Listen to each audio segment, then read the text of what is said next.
I just mentioned that new guidance that the Trump administration released last night. Are you satisfied with the solution, or do you want the children to be reunited with their parents even more quickly?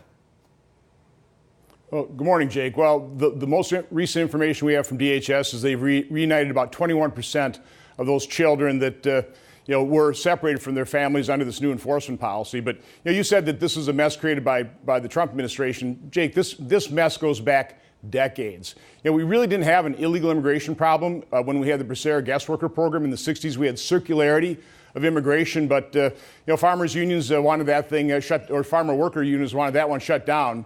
And so that really began the problem. But the Flores decision, for example, really initiated in 1985. And so this is just a huge problem. We don't have the capacity to handle all the unaccompanied children, all the family units that are now flooding our border because of a host of judicial decisions, legal precedent, and laws, I think, very well-intentioned, but have negative unintended consequences that have created these incentives for people to flood our border. So we just don't have the capacity. But this problem's been around for a long time. Absolutely. The problem of illegal immigration has been around for decades, and absolutely President Trump inherited it. I'm specifically referring to the policy of 100% family separation at the border, taking the kids from the parents, not the overall policy of illegal immigration. Let's talk about the separation policy and the idea now that the Trump administration wants to reunite the kids with their parents. A public defender involved in immigration hearings in El Paso wrote in the Washington Post that one immigration judge was so upset about this process, he said in a hearing, quote, "I can't understand this. If someone at the jail takes your wallet, they give you a receipt, they take your kids and you get nothing, not even a slip of paper," unquote.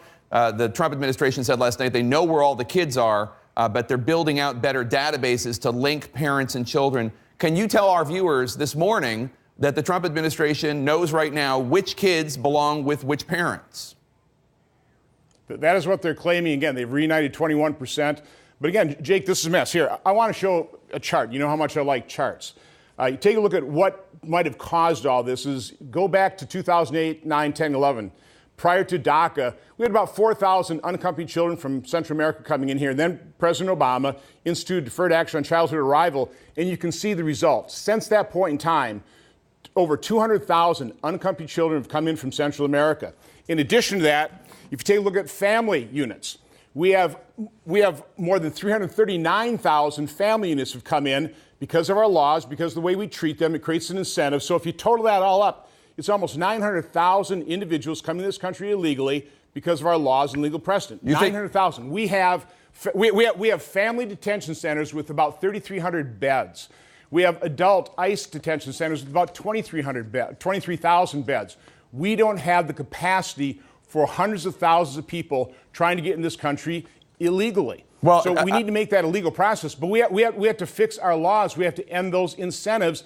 And what drives me nuts, I come from the private sector. I manufacture. I do problem solving. We aren't facing reality. We're not going back and really identifying the root cause. Nobody's admitting that laws that they pass with good intentions are actually fueling this crisis. So until we actually are honest with ourselves and we really do end those legal loopholes, change those laws, secure our border, treat people with real humanity. So what we're trying to do is one possible fix is increase the number of immigration laws by about 225 judges. Right now we only have 350, 74 at the border. We need to increase that. Trump administration is going to try and come up with another 15,000 beds for family units, but none of this is easy. So I hear what you're saying in terms of the overall problem. Now, you have relied, your committee has relied on economist Michael Clemens at the Center for Global Development for the committee's work. He says the main reason for the increase of undocumented immigrants crossing the border, including the unaccompanied minors that you referred to, was the increase in violence in Central America, specifically Guatemala, Honduras, El Salvador, not the DACA policy. Is he wrong? Well, again, let's just take a look at the chart. Prior to that, correlation is not causation. Because of our insatiable demand for drugs, yes, public institutions in Central America have been destroyed.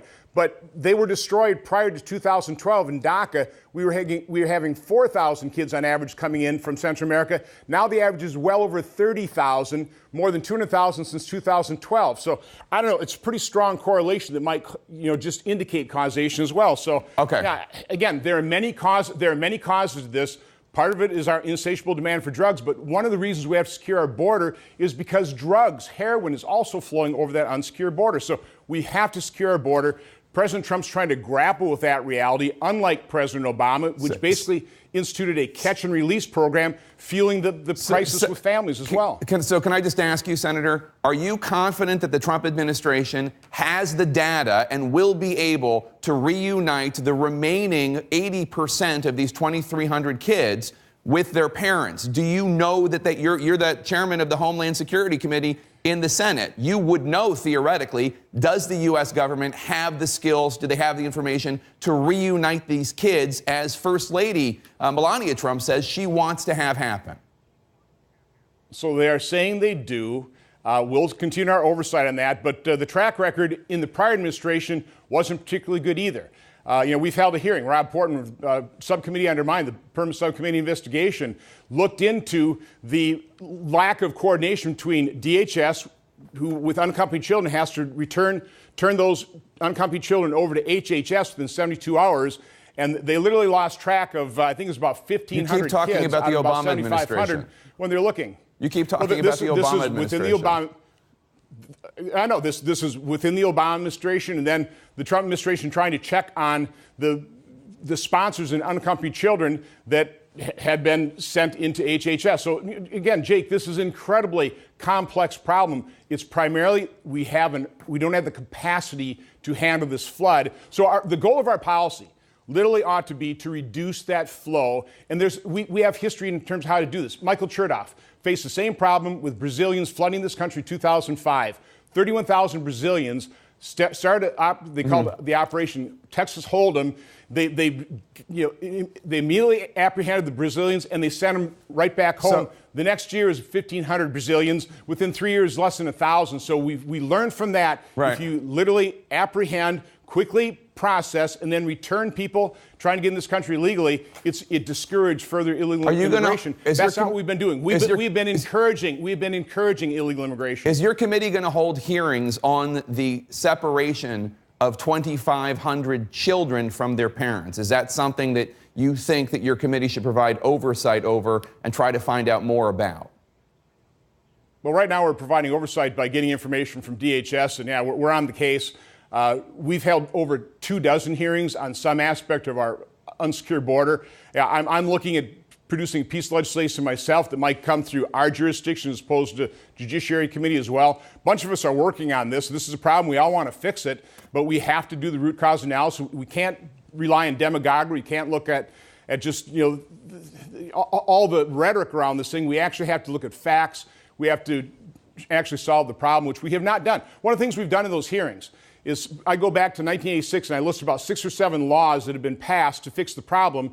And then alongside those laws, I list the number of people in this country illegally. It goes from 3.5 million to 6 to 9 to 10 to 11 to about 12 million people in this country illegally. We've never fixed this problem since the mid-'80s. Well, the president, so we have to go back in history, what fueled this, what caused it, and actually address those root causes, which we just don't do very well in Congress. President Trump tweeted Friday morning, Republicans should stop wasting their time on immigration until after we elect more senators and congressmen, women, in November. Dems are just playing games, have no intention of doing anything that solves this decades-old problem. We can pass great legislation after the red wave, unquote. Do you agree with the president? You say you want comprehensive immigration reform. President Trump just threw a grenade into the works there.